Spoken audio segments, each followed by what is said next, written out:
Prirën shkurt o Endri, kështu që Erali dashur, në rast se nuk i kemi letra, kanë gjurmuar parat, pra kjo është çështja tani. Kanë gjurmuar parat, kjo është çështja. Po si më ke po nëse se ke lëmë letra mo ti si. O zotërin, nëse jemi politikanë korruptuar, do të zotërosh një apartament, i asiguron lekët një personi tjetër që e blen një emër s'ka rëndësi dhe e përdor ti. Kjo është pra thelbi tani. Çfarë është prona? Më tash mos fol tash çfarë është prona? Prona është një gjë të cilën ti mund të nxjerrësh vlerë si ose duke shitur, ose duke e lënë po duke qëndruar dhe duke shijuar atje. Po më duke qëndruar, cila është shkelja ligjore nëse ti qëndron? Mo ti ke një apartament më mua ta përdor. Cila është shkelja ligjore në këtë rast?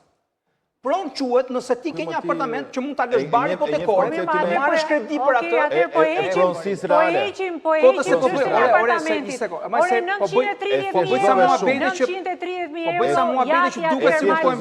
Ermal Beqiri që ishte në pronësi të punojse së spagut, le të shkoj ta gjej, bara e provës së spagut, le të shkoj ta gjej. Ne për prova akshi po flasim se nuk po dhe ti kishe një gabim metodologjik, se the e kam mbyll spaku e timin, e kam mbyll, po janë të pafajshëm atë deri. Muan personalisht nuk bëhet, nuk është se kam një problem as avokat, ta zgjidhe, le ta zgjidhe. Mirë, 1 milion euro e ca shishe e verë. Po vazhdo Bledi se nuk ta lëm. Po mos e nuk hyrat e agasin ngelat e kjo. Po i pinin gjitha, i pinin bashkë këta më. E dashur, kur je biznesmen, ke miliona, është shumë e kollajt, po aq është shumë e vështirë të maskosh, se qoftë edhe për të bërë evazion me TVSH-n.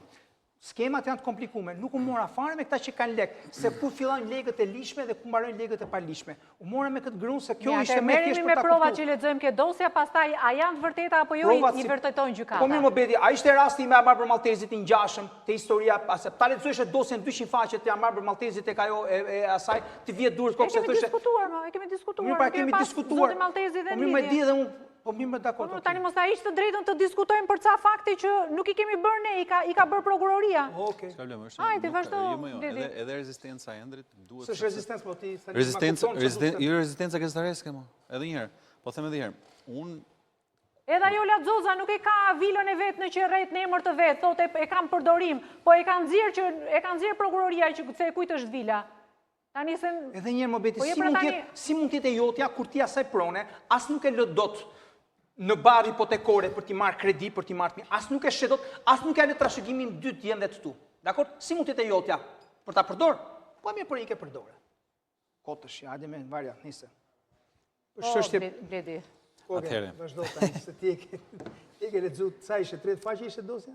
Ai s'është dosja, është thjesht është përmbledhje. Përmbledhje që i shkruaj fakte, sepse sigurisht që dosja ka fakte shtesë, ka përgjime, ka dëshmi ekstra të cilat nuk bëhen publike për arsye të hetimit, po bëhen një gjë publike. Ai që e ka blerë shtëpinë për llogari të Karçanajt në Qerret, ai ka thënë spagut që është Emilinda Karçanajt, po këtë do duhet ta ballafaqoj ai që e ka shit Karçanajin me Karçanajin që e ka. Nuk e zgjidhim dot neve.